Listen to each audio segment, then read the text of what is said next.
আপনি কি ঋণের চাপে ভেঙে পড়েছেন?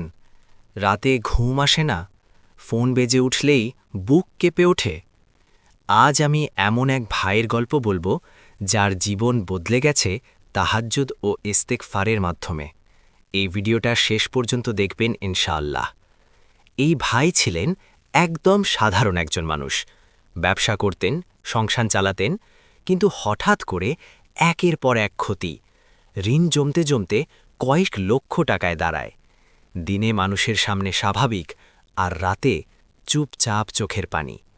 অনেক মানুষের দরজায় গেছেন, কিন্তু শেষ পর্যন্ত বুঝেছেন মানুষ নয়, আসল ভরসা আল্লাহ। এক গভীর রাতে সবাই যখন ঘুমিয়ে, তিনি জায়নামাজ বিছালেন। কোনো বড় দোয়া জানতেন না, শুধু বললেন, হে আল্লাহ, তুমি ছাড়া আমার আর কেউ নেই। সেই রাত থেকেই নিয়ম শুরু। প্রতিদিন শেষ রাতে ওঠা, 2 রাকাত তাহাজ্জুদ, 100 বার ইস্তেগফার। কখনো কাঁদতেন, কখনো চুপচাপ শুধু বলতেন, আস্তাগফিরুল্লাহ। দিন যায়, 10 দিন, 20 দিন, বাইরে কোনো পরিবর্তন নেই, কিন্তু ভেতরে ভয় কমে আসে। তিনি জানতেন, আল্লাহ দেরি করেন, কিন্তু ফিরিয়ে দেন না। প্রায় 40 দিনের মাথায় মনে এক অদ্ভুত শান্তি নেমে আসে। এক সকালে হঠাৎ ফোন আসে। এক পুরনো লেনদেনের টাকা, যা ফেরত পাওয়ার আশা ছিল না, সেটাই ফিরে আসে। এরপর একের পর এক দরজা খুলে যায়। অপ্রত্যাশিত সাহায্য, নতুন কাজের সুযোগ, ব্যবসায় সহজতা। কয়েক মাসের মধ্যেই সব ঋণ পরিশোধ, সম্মান ফিরে পাওয়া, রাতে শান্ত ঘুম।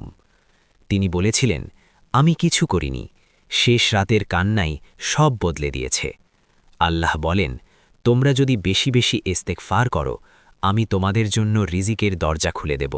সূরা নূহ। তাহাজ্জুদ, অসহায়ের আশ্রয়, ঋণগ্রস্তের সবচেয়ে বড় অস্ত্র। যদি আপনি এখনও ঋণে থাকেন, আজ থেকেই শুরু করুন 2 রাকাত তাহাজ্জুদ, 100 বার ইস্তেগফার, ভাঙা হৃদয়ে দোয়া। শেষে একটি দোয়া, হে আল্লাহ, এই ভিডিও দেখছেন যিনি, তার সব ঋণ সহজ করে দিন। আমিন। ভিডিওটি শেয়ার করুন, হয়তো কারো শেষ রাতের আমল শুরু হয়ে যাবে।